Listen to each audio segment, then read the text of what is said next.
feel to be back at the 5? It was fun. It was fun. It's better to get a win, so great for us to win. You guys did not have Rudy, obviously, but what did it take to kind of play the sort of defense that you guys were able to without your big man in the middle there? Team defense. We had to switch the game plan up a little bit. But big shout out to Kat and Nas. They did a great job of not making us have to double tonight. I mean, they was playing straight up, and they played great defense without fouling. So they definitely helped us a lot. You heard that. Yeah, you heard that. Finch was saying this was one of your guys' best games of kind of playing in tandem. Karl started, got the offense going, and kind of in the second half, like picking your spots. How has that kind of grown between the two of you of like knowing when to go? It's fun, man, knowing I got somebody alongside me that, can get a bucket at any given time. If he got the hot hand, keep giving it to him. We both unselfish players. We don't care who night it is, whether if it's neither one of our nights. Nas or Jaden or Nikhil or Mike, it doesn't matter, man. In the playoffs, it's always a team win. And Kat did a great job of starting it off tonight because I definitely came out sluggish and slow. But, eventually Kat gave me some energy and I found it. You've kind of been Nas's vet in his time here. How have you just kind of seen him grow defensively this season and obviously in what he did tonight? Yeah, I mean, he's been special. I mean, the Sixth Man of the Year has been special all year, and he's very deserving of that award. Just trying to lead by example, to be able to tell someone what to do or give them my insight, I got to be able to go out there and execute it as well. So just making sure I set the best example for him as possible and doing whatever it takes to help him in his growth. Question for both of you. A lot of teams come in, they take game one, and the idea is like, well, okay, got the split, we're good to go back. And instead you guys came out and just took this from the very start. What does that say about this team's approach to things, and what was the key to that tonight? Finch, you do a great job of putting emphasis on it's not about who win the first game. You want to win every game. So you don't want to split. You want to win 2 here and have home court advantage and then try to win 2 at home. But I do want to just shout out Jay McDaniels, man, before I get out of here.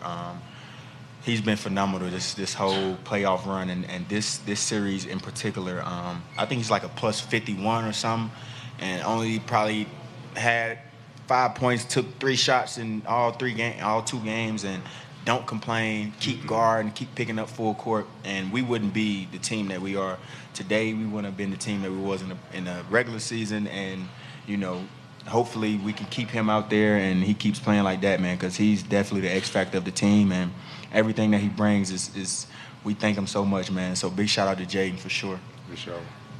I got a question for both of you as well. And when you do things like you shake Reggie Jackson, you point at him, or you hit a 3 and you shrug, or you hit and 1 and you flex, what does that do for you? And then is it also like kind of dismissing that this is a stage with bigger stakes and more pressure? And then same question for Kat. What does it do for the team when Ant does those type of things?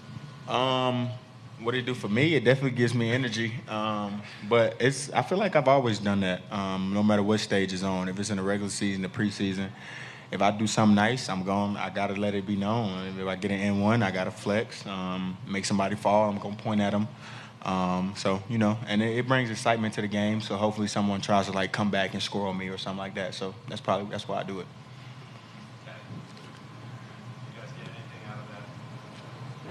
Hell no. Let me put it like this. When Ant's out there talking his shit, I know that we in for a good night. And Chris was in here earlier talking about how you guys really smelled blood in the water a little bit with the way you guys were defending. What do you think this team is learning about developing a killer instinct right now? I think we're doing a great job of just trying to just pick them up early, like put pressure on everybody, pressure the ball, pressure the passer. Don't let it. Cat do a great job of just pressuring the entry pass. Don't let it be easy. Nas fronting, Kyle fronting, trying to get our hands on everything, touching, pushing, being physical. I think that leads to the defensive plays that we make. And like I said, man, once again, Jaden was everywhere tonight. steals, deflections, blocks, rebounds. He was everywhere tonight, man. So, you know, he plays a major role in all of those defensive efforts that we have out there. For both of you, what was your perspective when Jamal Murray threw the heating pad on the floor? Like, did either of you actually see it happen? And Nope. then what was your reaction just sort of upon learning that had happened? Yeah, I didn't even know like it happened until the ref stopped the play and threw the heating pack off the floor. I thought it was on somebody's back or something. I didn't know it was thrown onto the court. But yeah, that's crazy. No, I saw it. I just was more worried about making the layup. I ain't gonna lie to you.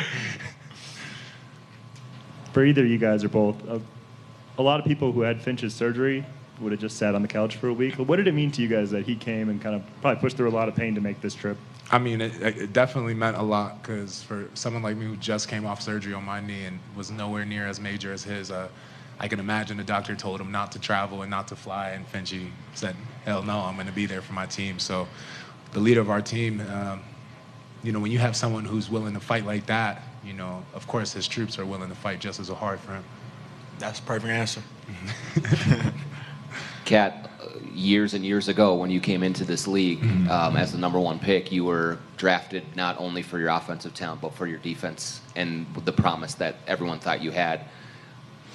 Does it feel good to be getting back to that and showing your capabilities again and not, you know, just being viewed as the stat stuffer and the big offensive player that you were?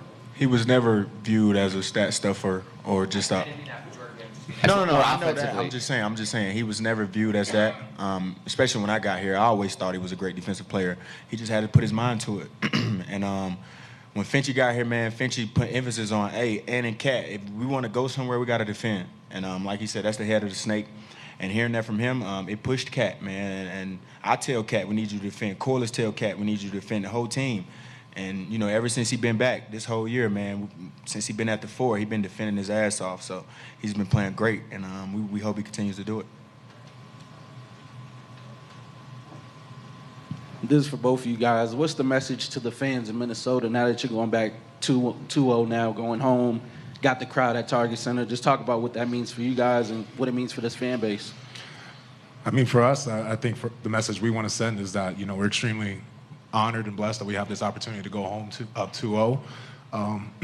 But we're humble in this approach. You know, we understand that we put ourselves in a great position, but as great as the position we are in, it could be very bad at the end of being on our homestand. So we just got to go out there, take care of business, do what we do, play defense at a high level, and execute even at a higher level because the defending champions, you know, you can't give them a minute of slippage at all in the game. So we got some things to work on, things to tighten up on practice, and we got 3 days to really work on our game and work on our game plan. So to the fans, you know, your support is super important for us to find different ways and then get that energy Friday night and Sunday. So definitely come out and support.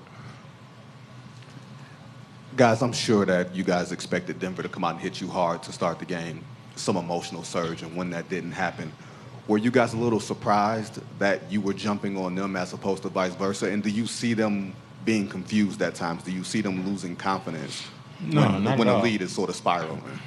No, not at all. It worked in our favor tonight, man. That's all that was. We made shots, they didn't. That's the defending champs over there, so they're not going to come out and play like that again in Game 3. We got to be ready to take their punch. And I always tell the team, like when we huddle up and Finchy say, we got to be ready to take their punch, I say, we're going to punch too. Shit, I mean, they're not the only one punching in the fight. So, I mean, yeah, just like that. They're not the only one that's going to come out punching. I don't give a damn if we go up 3-0 for the Game 4, we're going to come out punching too. So they got to be ready to take our punch, and we'll be ready to take their punch. But, yeah, I don't see no slippage in their games. They just missed shots tonight. They'll be ready to go Game 3, and we will be. Yes, sir.